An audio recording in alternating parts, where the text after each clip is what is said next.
So it is Sunday morning for me. It's just after 10 o'clock. I was going to nip to the charity shops, hence why I'm in the car. And Logan Paul released a video last night regarding the $200,000 booster box that he paid for, that he's going to be opening for $11,000 per pack, and he's keeping a pack for himself. I have a couple of issues with the video. The guy who bought the slabs off at the very beginning said that Charizard would be worth a certain amount by a certain time. I think he was talking about a 25 or 40,000 pound card by Christmas. That's just a no. There's no guarantee that cards are going to raise by a certain amount in a certain period of time. Admittedly, because of the video that Logan's now put up, chances are it's going to surpass that, but I would imagine if that hadn't happened, then it wouldn't have got to that price that quickly. So, and there's no guarantee. So do not take anyone's word for gospel if they say that a card is going to reach a certain price point in a certain period of time. It's just not going to happen, or it's not guaranteed to happen. So there's a possibility that it might happen, but it's like investing in stocks, essentially. There's no guarantee of what is going to happen with the market. For all we know, there might be someone with a huge collection that's probably worth millions. If they decide to sell up, the prices might drop. There could be a case of booster boxes which has happened before, which gets released, and that does, if someone sells them all at once, it brings the price down. The other issue I had was the base set. They missed out the fourth print, which admittedly gets overlooked quite a lot. Now the fourth print, as far as I can remember, I think it was released in the UK and Australia. So you've got the first edition Shadowless, you've got Shadowless, base set, and then fourth print. I'll show you the fourth prints at the end of the video, but it's a set that gets overlooked very, very often, and there's also a specific rarity to it, because what they would do, the booster packs would look different. They'd be crimped differently at the top and the bottom, but what they would do is that they would put common and uncommon base set cards in. No, sorry, common and uncommon fourth print cards, but they would quite often use base set holofoils as the rare for the pack. So essentially what you would get is, out of the 11 cards, 10 of them would be fourth print and one of them would be base set, which obviously is fairly common as far as base set goes. So fourth print is, as a holofoil, is far rarer than the base set. So I'll show you that at the end. I said, and you can see that there are distinct differences between the cards.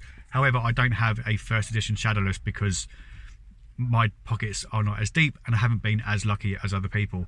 And there was another issue as well. The whole talk about PSA 10s. PSA 10 is not guaranteed from a pack fresh card. Myself, I've pulled, I think I pulled a Nido King holo from base set, sent off to PSA, and it came back as an 8, which is obviously not a 10. So again, do not take it as gospel that if you pull a card straight from the pack, it's going to be a PSA 10. You've got print lines, you've got uneven borders, you've got defects, you've got ink that has smudged, and I've seen that before on cards. You can even get scratches on booster packs that have come straight from, on the cards, straight from the pack. And also whitening on the back of the card. It happens. There's a dozen things that can go wrong with the card before you even get it out of the pack. So do not take it as the truth, as 100% factful truth, that you will get a PSA 10 from a card straight from the booster pack. The reason why 10s are expensive is because they can be bloody hard to get hold of. Now, they also missed out with Beckett, which is the other grading service.